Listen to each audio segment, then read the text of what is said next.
आप में से बहुत कम लोगों को ये बात याद होगी कि साल 2022 में इजराइल अपने एक एयर डिफेंस सिस्टम को इंट्रोड्यूस कराता है जिसकी एक वॉर की कॉस्ट सिर्फ 267 रुपीज होती है। इस खबर के मार्केट में आते ही दुनिया के जितने भी बड़े बड़े डिफेंस इक्विपमेंट मैन्युफैक्चरिंग कंपनीज हैं वो अपना माथा पीटने लगती हैं। जहां पर इजराइल ने अपने इस एयर डिफेंस सिस्टम को आयरन डोम डिफेंस सिस्टम का नाम दिया था। ये काफी सक्सेसफुल टेक्नोलॉजी थी और इजराइल ने इसका एक सक्सेसफुली टेस्ट भी किया था। इस टेक्नोलॉजी की खासियत थी कि 7 किलोमीटर तक के दायरे में आने वाले किसी भी बड़े हथियार को इसकी मदद से आसानी से डिस्ट्रॉय किया जा सकता है और इसमें एक वॉर की कॉस्ट सिर्फ 267 रुपए थी। लेकिन आपके मन में सवाल आएगा कि इससे भारत का क्या फायदा। तो बड़ी खबर आ रही है कि इजराइल अब भारत के अंदर इस इक्विपमेंट को बनाने की तैयारी शुरू कर रहा है। और आपको बता दें कि आज भारत में करीब 300 इजरायली कंपनीज काम कर रही हैं। ये छोटे बड़े सभी प्रकार के डिफेंस इक्विपमेंट्स और मल्टीपल बिजनेस में काम करती हैं। जहां आज भारत और इजराइल ने एक बड़े एमओयू का साइन किया है जिसके बाद भारत में अब और भी ज्यादा एडवांस हथियार बनाने शुरू किए जाएंगे। आइए छोटे से वीडियो में इस पूरी डेवलपमेंट को समझते हैं। बस हमें सपोर्ट करने के लिए चैनल को सब्सक्राइब जरूर कीजिएगा। दोस्तों, भारत की Navratna defence PSU Bharat electronics limited ने एक एमओयू साइन किया है इजराइल की कंपनी इजराइल एरोस्पेस इंडस्ट्रीज के साथ में, जहां पर इजराइल की ये कंपनी शॉर्ट और लॉन्ग रेंज के एयर डिफेंस सिस्टम्स को बनाने का काम करती है और अब इन्होंने भारत के साथ में एक स्ट्रेटेजिक पार्टनरशिप साइन की है। इसकी मदद से चाहते हैं कि भारत में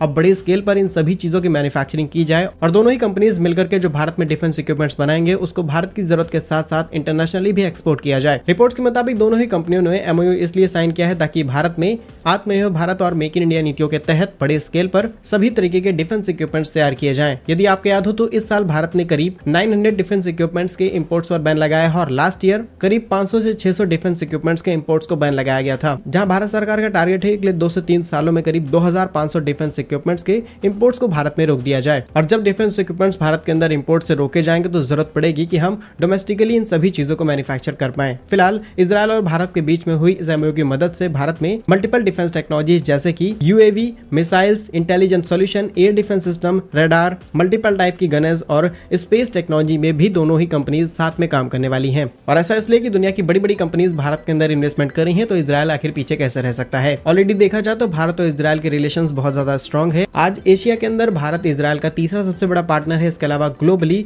भारत इजराइल का 10वां सबसे बड़ा ट्रेड पार्टनर है। दोनों ही देशों के बीच में करीब 2 से 3 बिलियन US डॉलर के ट्रेड्स किए जाते हैं। इसके अलावा इजराइल की 300 से भी ज्यादा कंपनीज भारत के अंदर अलग अलग सेक्टर्स में काम कर रही हैं। बात की जाए बायलैटरल ट्रेड्स की तो Bharat diamond, machinery, electronics, high tech product और कम्युनिकेशन सिस्टम में बायलैटरल ट्रेड करता है। इसके अलावा भारत इजराइल को कई चीजें एक्सपोर्ट करता है। इसमें सबसे ज्यादा metals, stone, organic chemicals, electronic equipments, plastic, vehicles, machinery, pumps, clothing, textile and medicine. और अब इजराइल ने भारत के एक बड़ी कंपनी के साथ में पार्टनरशिप की है जो ऑलरेडी डिफेंस सेक्टर में मल्टीपल चीजें बनाने का काम करती है। बाकी आपको क्या लगता है कि इजराइल ने जो एयर डिफेंस सिस्टम तैयार किया था जिसके एक वॉर की कॉस्ट सिर्फ 267 रुपीज है, यदि भारत के पास ऐसे 10 भी हथियार आ जाते हैं तो पाकिस्तान के हालात क्या होंगे? कमेंट सेक्शन में अपनी राय जरूर लिखिएगा। भारत के ऐसे ही यूजफुल एंड इन्फॉर्मेटिव वीडियोस पाने के लिए आप हमारे YouTube चैनल को सब्सक्राइब जरूर कर लीजिए। मिलेंगे हम आपको एक नई और इंटरेस्टिंग वीडियो में, तब तक के लिए वंदे मातरम, भारत माता की जय।